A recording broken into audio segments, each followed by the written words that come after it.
আর আজকে আপনাদের সঙ্গে পরিচয় করাবো এক সাধু মহারাজের, এক সাধু সন্তের। সেই শঙ্করাচার্যের পরম্পরা একমাত্র বাংলায় যিনি উত্তরাধিকার সূত্রে পেয়েছেন, সেই পরম্পরার এক সাধু, তার সঙ্গে। विश्वं दर्पण दृश्यमान नगरी तुल्यं निजान्तर्गतं पश्यत्मानि समया भवति सोद्धूतं दृढा निद्रया या साक्षात् कुरुते प्रबोध समये सात्मानमेवाद्वयं तस्मै श्री गुरुमूर्तये नमोदं स्मृदक्षिणामूर्तये श्रुति स्मृति पुराणानामालयं करुणालयं नमामि भगवत्पादशङ्करं लोकशङ्करम् शंकरम शंकराचार्यं केशवं बादरायणं सूत्रभाष्यं कृतो वंदे भगवन्तु पुनः पुनः सदाशिव समारंभां शंकराचार्य मध्यमाम् अस्मदाचार्य पर्यन्तां वंदे गुरु परम्परां। যে উদ্ঘোষ আমি করলাম আপনি নিশ্চয়ই তার অর্থ কিঞ্চিত বুঝতে পারবেন, কারণ সংস্কৃত ভাষা বাংলা ভাষার জননী, অনেকটাই সম উচ্চারিত। শঙ্করাচার্যের যে প্রভাব সনাতন ধর্মের ক্ষেত্রে, আপনার প্রশ্ন সেক্ষেত্রে বলি, শঙ্করাচার্য কি? শঙ্করাচার্য একজন সন্ন্যাসী। সাধারণ অন্যান্য সন্ন্যাসীদের থেকে শঙ্করাচার্যের পার্থক্যটা কি? আদ্য শঙ্করাচার্য ভগবান জন্মেছিলেন নাম্বুদারি পাদ ব্রাহ্মণ, কেরলের কালাডি গ্রামে। পরবর্তীতে তিনি আধ্যাত্মিকতার টানে এবং অদ্বৈত সিদ্ধান্ত, যা এই মুহূর্তে ভারতবর্ষের সর্ববৃহৎ প্রতিষ্ঠিত সিদ্ধান্ত, অদ্বৈত সিদ্ধান্তের প্রতি আকর্ষিত হয়ে উপনিষদের অদ্বৈত বেদান্ত প্রতিষ্ঠা করার নিবৃত্তে উনি ঘর ছেড়ে দেন একদম তার বাল্যাবস্থায়। পরবর্তীতে তিনি সন্ন্যাস গ্রহণ করেন, কারণ মানুষের জীবনের যে লক্ষ্য, সেই লক্ষ্যটা কি তিনি সেটা খুব অল্প বয়সে বুঝেছিলেন। দেখুন, মানব জীবনের লক্ষ্য কিন্তু অর্থ উপার্জন, সন্তান উৎপাদন নয়। সন্তান তো পশুরা উৎপাদন করে। মনুষ্য জীবনের উদ্দেশ্য কিন্তু ভাগবত প্রাপ্তি। এই ভাগবত প্রাপ্তির নিমিত্তে তার গৃহ ছাড়া এবং মানুষকে এই চেতনা দিয়ে যাওয়া যে ভাগবত প্রাপ্তির মার্গ কি। সেই সময়ে বৌদ্ধ, পরবর্তী সময়ে ভারতবর্ষে যে চিরাচরিত সনাতন ধর্ম, যা একসময় বিশ্বব্যাপৃত ছিল, বৌদ্ধ প্রভাবে সেইটা কালের নিয়মের খণ্ডে প্রায় বিলুপ্তির পথে ছিল। এবং সনাতন ধর্মের যে সম্প্রদায়গুলো অবশিষ্ট ছিল, সেগুলি শতাধিক সম্প্রদায়ের মধ্যে বিভিন্ন আচার বিন্যাসের মধ্যে ভাগাভাগি করে সেই অবস্থায় ছিল। শঙ্করাচার্য প্রথম ব্যক্তি যিনি তার প্রজ্ঞা, জ্ঞান এবং সমর্পণ দিয়ে গোটা ভারতবর্ষের 3 বার পদব্রজে যাত্রা করেন এবং প্রত্যেকটি সম্প্রদায়ের প্রতিটি পন্থার যারা আচার্যরা ছিলেন বা ধারকরা ছিলেন তাদেরকে তর্কে হারায়। আমরা জানি শাস্ত্রার্থ সনাতন ধর্মের একটা প্রাচীন পরম্পরা। সেই সময় ভারতবর্ষে এরকম নিয়ম ছিল যে শাস্ত্রার্থে আপনার যা ফিলোসফি, আমার যা ফিলোসফি, আপনি যদি হেরে যান তাহলে আপনি আমারটা গ্রহণ করবেন, আমি যদি হেরে যাই আমি আপনারটা গ্রহণ করব। শঙ্করাচার্য সেই সময় গোটা ভারতবর্ষে যতগুলি পরম্পরা সম্প্রদায় ছিল প্রত্যেককে শাস্ত্রার্থে পরাজিত করেন, অদ্বৈত বেদান্ত প্রতিষ্ঠা করেন এবং সার্বভৌমভাবে তিনি প্রত্যেকের গুরু হন। তাই কারণে তিনি একমাত্র সার্বভৌম জগৎগুরু। এবং বৌদ্ধ ধর্মের যে প্রভাব, যেটা সনাতন ধর্মকে বিলুপ্তের পথে নিয়ে চলে যাচ্ছিল, সেই বৌদ্ধ ধর্মের প্রভাব থেকে ভারতবর্ষকে আবার পুনরায় মুক্ত করেন এবং পুনরায় ভারতবর্ষের চতুর্দিকে 4টি মঠ, পূর্বামনায় গোবর্ধন মঠ, পশ্চিমামনায় দ্বারকা সারদা মঠ, উত্তরামনায় বদ্রীনাথে জ্যোতির্মঠ এবং দক্ষিণামনায় শৃঙ্গেরি মঠ। এছাড়াও কাঞ্চিতেও মূলামনায় কাঞ্চি মঠ, যেখানে উনি নিজে অবস্থান করতেন, ইত্যাদি মঠ উনি প্রতিষ্ঠা করেন। এবং সনাতন ধর্মের আগামী দিনে আরো বিভিন্ন অরাজক তত্ত্বের দ্বারা ক্ষতি সাধন হতে পারে বা ধর্ম বিলুপ্তির পথে যেতে পারে, এইটা থেকে ধর্মকে রক্ষা করার নিমিত্তে এই 4টে মঠ বা 5টি মঠ ওনার প্রতিষ্ঠা। কারণ ওনার ভিশনটাই সেই সময় উনি যা দেখেছেন 2500 বছর আগে, বর্তমান সময় আমরা তার যে প্রেক্ষাপট আমরা দেখতে পাচ্ছি। এই হচ্ছে শঙ্করাচার্যের, আমি আপনাকে খুব সামান্য 0.1% হয়তো বলতে পারলাম না, কেবল পরিচয়টুকু খুব সামান্য কথায় বললাম। আপনি হিন্দুত্বের কথা বলছেন, হিন্দুত্বের গুরু পরম্পরার কথা বলছেন। হিন্দুত্ব এখন একেবারে পাঁচিলের কিনারায় দাঁড়িয়ে আছে, তার অস্তিত্ব সংকট। আপনি শঙ্করাচার্যের সেই গুরু পরম্পরার অন্যতম মানুষ। আপনার কাছে এখন এই মুহূর্তে হিন্দুত্বকে রক্ষা করার জন্য কি ভাবছেন? আপনার কি কোথাও ভাবনা চিন্তা আছে? দেখুন, হিন্দু অর্থাৎ সনাতন ধর্মাবলম্বীদের রক্ষা করার জন্যে বা তাদেরকে যথাযথ মার্গদর্শন করার জন্যেই সন্ন্যাস আশ্রমের কিন্তু লোকালয়ে বাস।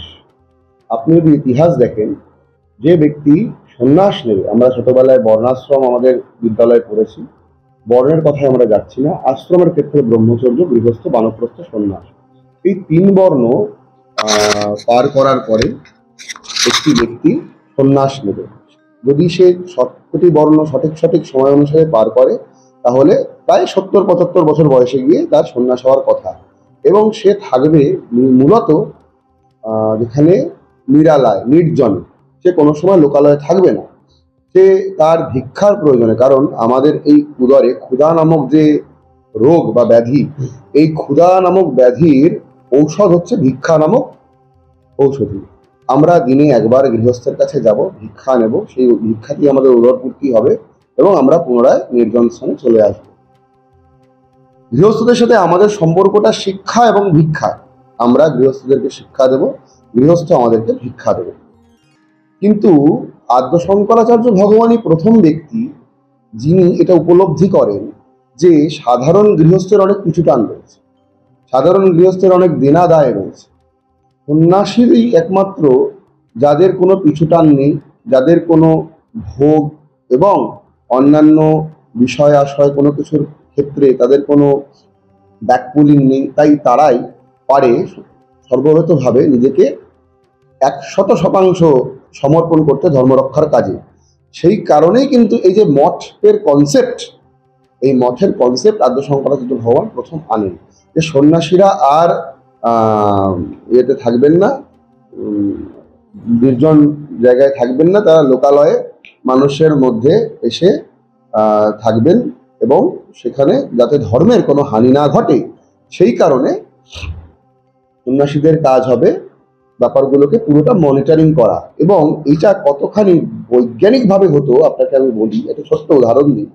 আদ্য শঙ্করাচার্য যখন সার্বভৌমভাবে জগৎগুরু হলেন, ভারতবর্ষের তৎকালীন সমস্ত সনাতন ধর্মাবলম্বী যখন তাকে গুরু বলে মেনে নিল, তিনি তখন কিন্তু দশনামী সন্ন্যাস ব্যবস্থা প্রচলন করলেন।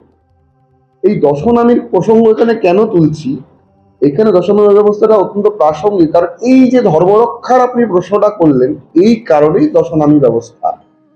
গিরি, পুরী, বনরণ্য, পর্বত, সাগর, এই যে 6টি নাম বললাম, আপনি বুঝতে পারছেন, গিরি মানে যারা পাহাড় অঞ্চলে হিন্দু ধর্মকে রক্ষা করবে তারা গিরিনামা সন্ন্যাসী। পুরী অর্থাৎ প্রাচীন শাস্ত্রীয় প্রেক্ষাপটে সপ্তপুরী, আমাদের ভারতবর্ষের উজ্জয়ন, জগন্নাথ পুরী, মথুরা, কাশী, মায়া, অবন্তিকা ইত্যাদি ইত্যাদি আছে। এই সপ্তপুরী এছাড়াও পুরো নগর অঞ্চল, মানে নগরাঞ্চলে যারা সনাতন ধর্মকে যে সন্ন্যাসীরা রক্ষা করবে তারা হচ্ছেন পুরী। বন, বুঝতেই পাচ্ছেন, বনাঞ্চল রক্ষা করবে।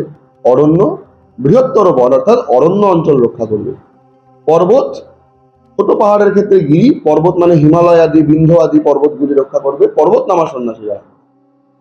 গিরি, পুরী, বন, অরণ্য, পর্বত, সাগর, সাগর মানে যারা উপকূল রক্ষা করবে। আর 4টি নাম বাকি রইল, সরস্বতী, তীর্থ, ভারতী, আশ্রম। এই সরস্বতী, তীর্থ, ভারতী, আশ্রম মূলত রক্ষা করে আমাদের মতো দণ্ডী স্বামীরা। সন্ন্যাস শঙ্করাচার্যের পরম্পরাতে 2 ভাগে হয়। একটি সন্ন্যাস হচ্ছে নাগা সন্ন্যাস, একটি সন্ন্যাস হচ্ছে শালিঙ্গ সন্ন্যাস। এই যে এই দণ্ড, এটাকে বলা হয় বিষ্ণুলিঙ্গ। শাস্ত্রে বলছে মুখয়ায়াময়র ধর্মজাত বিষ্ণুর লিঙ্গ ধারণম, অর্থাৎ যারা জন্মগতভাবে ব্রাহ্মণ শরীরে উৎপন্ন হয় তারা বিষ্ণুলিঙ্গ ধারণের বা দণ্ড সন্ন্যাসের অধিকারী। এবং যারা অন্যান্য বর্ণে জন্মাচ্ছে, পুরাকালে অন্যান্য বর্ণের সন্ন্যাস গ্রহণের ক্ষেত্রে অনেক বিধিনিষেধ ছিল, কিন্তু আদ্য শঙ্করাচার্য এই বিধিনিষেধ অনেকখানি শিথিল করে এবং তাদের জন্য নাগা সন্ন্যাসের ব্যবস্থা প্রতিষ্ঠা করে এবং আখাড়াগুলির প্রতিষ্ঠা হয় মূলত। এর কারণ কি, সেই সময়ে ব্রাহ্মণরা মূলত যজন যাজন, অধ্যয়ন অধ্যাপনা, দান প্রতিগ্রহ করত। ব্রাহ্মণদের শরীর ছিল কৃষকায়, তারা অত্যন্ত স্বল্পাহারী ছিল এবং সেই কারণে তাদের কায়িক শ্রম ছিল না। ব্রাহ্মণরা হয়তো ভার্বাল মোটিভেশন দিয়ে মানুষকে স্টিমুলেট করতে পারত, কিন্তু কায়িকভাবে আপনি আপনার ধর্মের রিফরমেশন একটা মানুষের সাথে যুক্তিবাদী বুদ্ধিমান মানুষকে বোঝাতে পারবেন, কিন্তু যে লোকটি আসছেই পৈশাচিক মনোবৃত্তি নিয়ে, তাকে আপনি এই ব্রাহ্মণোচিত কায়দায় আটকাতে পারবেন না। তাদের জন্য দরকার যোদ্ধা। দণ্ডির স্বামীরা, এই যে ভারতী সরস্বতী তীর্থ আশ্রম, ভারতী অর্থাৎ আমরা জানি মা সরস্বতীর একটি নাম। সরস্বতী স্বরূপী, বুঝতেই পারছেন, সরস্বতী অর্থাৎ এরা দুজন জ্ঞান দেবেন, সবাইকে তাদের মধ্যে জ্ঞানের দীপ জ্বালিয়ে রাখবেন। তীর্থনামা সন্ন্যাসী, আমি যেরকম তীর্থনামা সন্ন্যাসী, আমাদের কাজ ছিল তীর্থস্থানগুলি রক্ষা করা। তীর্থস্থান যেন শাস্ত্রীয় মর্যাদার ভেতরে তাদের পর্যালোচনা হয়, তাদের পরিচালনা হয়। এবং আশ্রম নামা সন্ন্যাসীরা আশ্রমে থাকবেন, আশ্রমগুলি রক্ষা করবে। এই যে কনসেপ্ট, এই টোটাল কনসেপ্ট দশনামী ব্যবস্থা আদ্য শঙ্করাচার্য মহারাজের যে প্রতিষ্ঠিত, এই সন্ন্যাসীরা আর responsible to protect this Hindu religion. আমরা এই কারণেই, এই অঙ্গীকারবদ্ধ হয়েই আমরা গৃহস্থের মধ্যখানে লোকালয়ে বসবাস করছি যে আমরা সনাতন ধর্মকে সর্বৈবভাবে রক্ষা করব। দণ্ডির স্বামীরা ইন্টেলেকচুয়াল লেভেলে, নাগা সন্ন্যাসীরা ফিজিক্যাল লেভেলে। তো আমরা কোনো মতেই সনাতন ধর্মাবলম্বী সন্ন্যাসীরা এই সনাতন ধর্মকে রক্ষার যে প্রাসঙ্গিকতা বা কর্তব্য, এটাকে অস্বীকার করতে পারি না। এই দায় আমাদের উপরেই বর্তায়। শঙ্করাচার্যের পরবর্তী যে উত্তরাধিকার আপনারা পান, যারা চলে আসছেন সেই পরম্পরায়, আপনাদের এই মুহূর্তে মনে হচ্ছে না যে আপনাদের শক্ত হাতে রশি ধরা দরকার? তার কারণ আপনারা তো দণ্ডির স্বামী। দেখুন, সন্ন্যাস ব্যবস্থার একটা স্তরে উন্নত হওয়ার পরে দেখবেন সন্ন্যাসীকে বলা হয় পরমহংস পরিব্রাজকাচার্য, অর্থাৎ সন্ন্যাসী পরিব্রাজন করবেন। অতীতে নিয়ম ছিল যে কোনো সন্ন্যাসী কোনো স্থানে 3 রাত্রির বেশি নিশি যাপন করবে না, পাছে মায়া উৎপন্ন হয়। কিন্তু এই মঠ ব্যবস্থা, আশ্রম ব্যবস্থা হওয়ার পরে এখন আমরা বিভিন্ন জায়গায় পার্মানেন্টলি সেটেলড থাকি ঠিকই, কিন্তু উচিত হচ্ছে আমরা বিভিন্ন সময় পরিব্রাজনরতই হয়ে থাকবো। এখন বিষয় হলো, দেখুন, আমিও আমার নিজের জীবন বাস্তবিক জীবন প্রয়োগে চেষ্টা করি পরিব্রাজন করার। পরিব্রাজন না করলে আপনি সত্যি তো সমাজকে চিনতে পারবেন না। আপনি এখানে প্রসঙ্গগত স্বামী বিবেকানন্দের প্রসঙ্গ উদ্ধৃত করলে, দেখুন, স্বামী বিবেকানন্দ যদি পরিব্রাজন না করতেন, তিনি যদি ভারতবর্ষটাকে দর্শন না করতেন, তাহলে কি উনি সেই দিন জামশেদজি টাটাকে ওই বক্তব্যটি বলতে পারতেন যেটি উনি বলেছিলেন, বা ওই উপদেশটি করতে পারতেন? আমরা আমাদের নিজেদের ধর্ম সম্পর্কে কতজন শ্রদ্ধাশীল, আর যারা এই হিন্দুত্বের একটু উচ্চ পর্যায়ে রয়েছে তারা নিজেরা কতটা শ্রদ্ধাশীল, এই বিষয়ে আমার অনেক বড় প্রশ্ন রয়েছে। আমি সনাতন ধর্মশাস্ত্রের যদি বলি, মূল চতুর্শাস্ত্র হচ্ছে বেদ, পুরাণ, স্মৃতি এবং আগম। আমি আমার বর্ণাশ্রমের সুবিধা সুযোগের জন্য আমি আমার আগমটাকে ব্যবহার করব, কিন্তু স্মৃতিটা মানব না।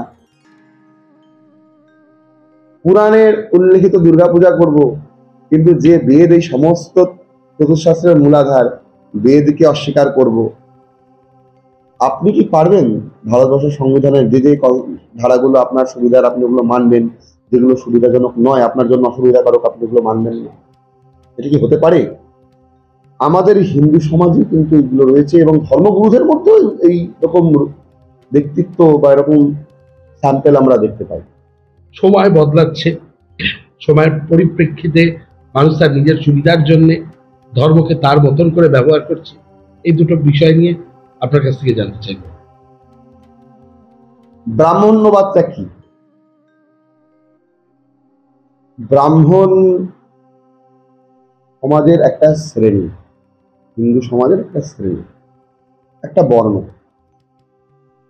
ব্রাহ্মণদের কর্মক্ষেত্রে ব্যাপারে আমি আপনাকেই বললাম, দান, প্রতিগ্রহ, যজন যাজন, অধ্যয়ন অধ্যাপনা।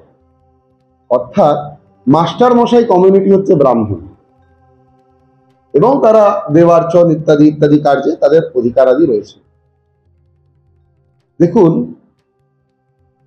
এই ব্রাহ্মণ্যবাদ, এই ব্রাহ্মণরা বহু বছর ধরে ধর্মশাস্ত্র বা এই মনু সংহিতাদের এরকম 18টি সংহিতা তো রয়েছে, এই পুরাণ বা এই বেদ, এই হিন্দু ধর্মের মূল জিস্টটা, প্রাণ ভোমরাটা কিন্তু লুকিয়ে রয়েছে ব্রাহ্মণদের মধ্যে। যেখানে যেখানে ব্রাহ্মণ শেষ হয়ে গেছে, সেখানে সেখানে কিন্তু আর হিন্দুরাও টিকতে পারেনি। প্রণাম টিভি ইন্ডিয়া, ক্যামেরায় লোকনাথের সাথে আমি রামকৃষ্ণ।